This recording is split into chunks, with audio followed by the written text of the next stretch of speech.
জয়গুরু। পরমদয়াল শিশি ঠাকুরের শ্রীচরণে জানাই ভূমিষ্ঠ প্রণাম।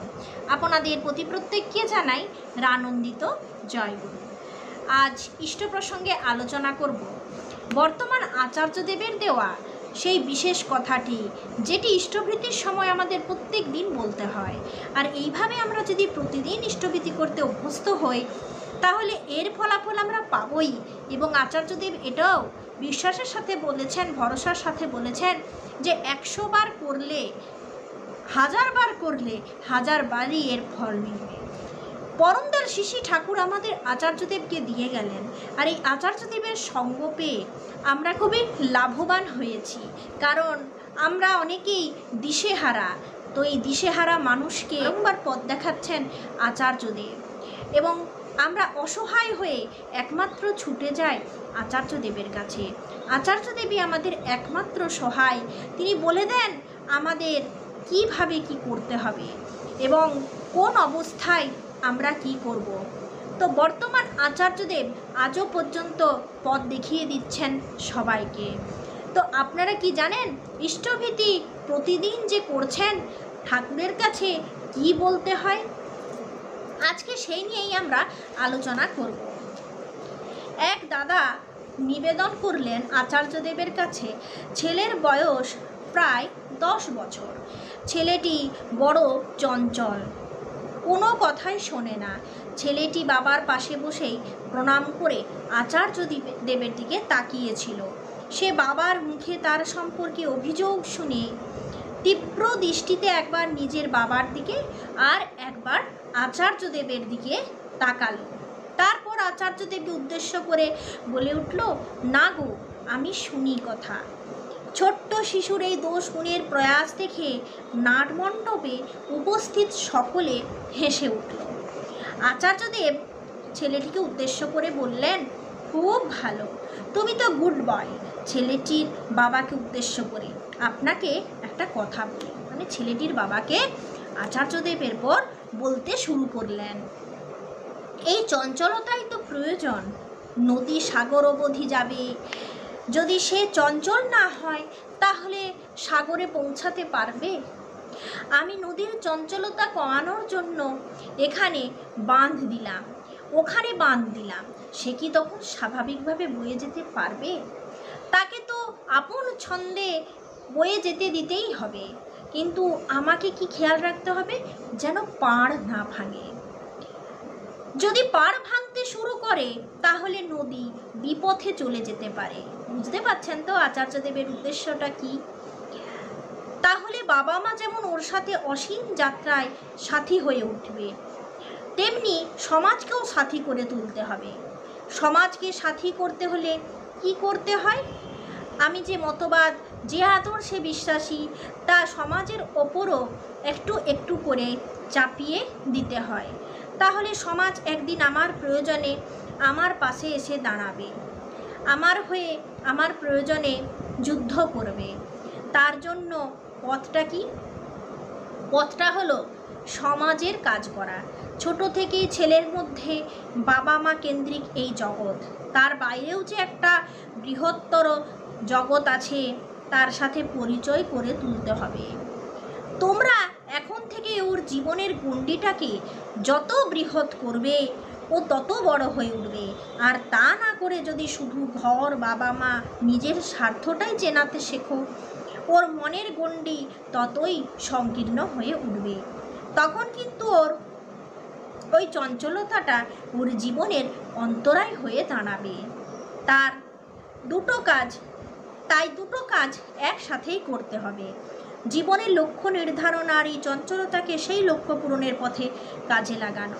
আপনাদের ছেলের কি এইরকম অবস্থা? আপনাদেরও কি বাচ্চা চঞ্চল? তাহলে আচার্যদেবের এই পথটাকে আপনারাও কিন্তু কাজে লাগান। আমরা জানি ছোট বাচ্চা মাত্রই চঞ্চল হয়, অবাধ্য হয়, কথা শোনে না, যে কথাটা বলবেন তার বিপরীতটা করবে। তো এটা তো হয়ই, তাই না? উক্ত দাদাটি ছেলেকে নিয়ে মনে তৈরি হওয়া দ্বিধাদ্বন্দ্বের সমাধান পেয়ে খুশি হলেন। তিনি প্রণাম করে ছেলেকে নিয়ে বিদায় নিলেন। বালেশ্বর থেকে এসেছেন আরেক দাদা, তার নিউরোফাইব্রোমিয়া রোগ ধরা পড়েছে। সারা শরীর মুখ ভরে গেছে ছোট ছোট গুটিতে। তিনি জানান তার বীভৎস রূপের জন্য তার চাকরি চলে গেছে, বাড়িতে কেউ নেই, তিনি একা থাকেন। যত দিন যাচ্ছে সমাজে যেন তিনি ব্রাত্য হয়ে যাচ্ছেন। তার মনে হয় কেউ তার মুখের দিকে তাকায় না, কি করে বাঁচবেন। এইটুকু বলেই তিনি হতাশায় অধঃবদন হয়ে বসে রইলেন। আচার্যদেব বললেন, তুমি একদম ভয় পাবে না, তুমি ঠাকুরের কাজ করতে থাকো, নাম করো প্রতিদিন নিয়ম করে। তুমি চাকরি ভুলে যাও, নিজের রূপ নিয়ে নিজে একদম ভাববে না, মনে মনে ভাববে যতক্ষণ আমি বেঁচে আছি, আমি তোমার ইচ্ছায় বেঁচে আছি, তাই আমি সুন্দর। মন প্রাণ এক করে ফেলো। তুমি চাকরির দিকে তাকাবে না, তুমি শুধু পরম পিতার দিকে তাকাবে। তোমার যেটা দরকার সেটা তিনি সময় মতো করে দেবেন। ঠাকুরের কাছে বলো যে এই জীবন তোমার, আমি শুধু তোমাকেই চাই। নুন ভাত খাও কিন্তু তৃপ্তিতে থাকো। জানেন কি, এই অতৃপ্তি থাকা মানে অতৃপ্তিতে থাকা মানুষের অনেক রোগ এনে দেয়। তাই আচার্যদেব বলছেন যে নুন ভাত খাও, তৃপ্তিতে থাকো। এই জীবন তোমার, আমি শুধু তোমাকেই চাই। কিন্তু তুমি কখনো ভুল করে ধান্দাবাজের মতো লোহার কুড়ুল ফেলে দিয়ে সোনার কুড়ুলের জন্য আক্ষেপ করো না। ইষ্টভৃতি মন প্রাণ দিয়ে, মনের আকুতি দিয়ে করো, শুধু মুখ দিয়ে মন্ত্র উচ্চারণ নয়। আমরা শুধু জীব জগৎ জীবন কারণ বলে মন্ত্র উচ্চারণ করি, শুধু এই মন্ত্র উচ্চারণ নয়, ইষ্টভৃতির সাথে আরও কিছু ঠাকুরকে বলতে হয়, সেটা আচার্যদেব শেখালেন। কি বলবেন? শুধু মুখ দিয়ে মন্ত্র উচ্চারণ নয়, অন্তর থেকে করো যে আমি তোমার ভরণের জন্য মঙ্গলময়ের কাছে নিঃস্বার্থ নিবেদন করেছি। এই রকম করে এই মন নিয়ে করে দেখো, তুমি ফল পাবেই। 1000 বার পরীক্ষা করে দেখো, 1000 বার পাবে। আমি বলছি না, বিজ্ঞান বলছে। এটা কোনো বুজরুকির কথা নয়, কোনো বাবাজির গল্প নয়, সায়েন্স বলছে। যখন সব দিকের রাস্তা বন্ধ হয়ে যায় তোমার জীবনের সম্ভাবনার দরজা, তখন ইষ্টভীতি খুলে দিতে পারে। মানসিকভাবে অন্ধকারে নিমজ্জিত দাদাটি আশার আলো দেখতে পেলেন। সমাজের কাছে ব্রাত্য হয়ে যেতে থাকা দাদাটি শুনতে পেলেন পরম প্রেমের গল্প। চোখে গভীর প্রত্যয়ের প্রতিফলন। আচার্যদেবের উপদেশ শিরোধার্য করে এবারে ঝাঁপিয়ে পড়বেন ইষ্টকর্মে। তিনি ভক্তি ভরে প্রণাম করে বিদায় নিলেন। তাহলে আমরা যে ইষ্টভীতি করি, ইষ্টভীতি করে শুধু আমরা মন্ত্রটা উচ্চারণ করে রেখে দিই, কিন্তু না, আমাদের ইষ্টভীতিটা মন দিয়ে করতে হবে।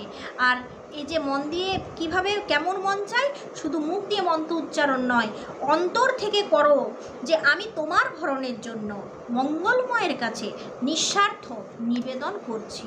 এইরকমভাবে আচার্যদেব ইষ্টভীতির সময় কাজ করতে বললেন। ইষ্টভীতিটা শুধু দেওয়া নয়, যেভাবে হোক অর্ঘ্যটা তুলে রেখে দিলাম এমনটা নয়। আমাদের এই ইষ্টভীতিটা কিন্তু মনের মানে মন দিয়ে করতে হবে। ঠাকুরকে নিবেদন করছি, তার কাছে আমার কোনো শর্ত নেই। তিনি যদি আমাকে দুঃখ দেন, তাই ঠাকুরের দান, তাই আচ্ছা।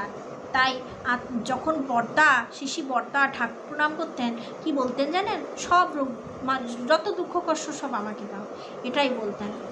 আমিও ঠাকুরকে তাই বলি। আমি কোনোদিন ঠাকুরের কাছে কিছু চাইনি, সত্যি বলছি আপনাদের, ঠাকুরের কাছে কিছু চাইতে নেই, তিনি সময় মতো সব করে দেন। এখানেও তো আচার্যদেব বললেন ওই দাদাটিকে যে তিনি সময় মতো সবটাই করে দেন।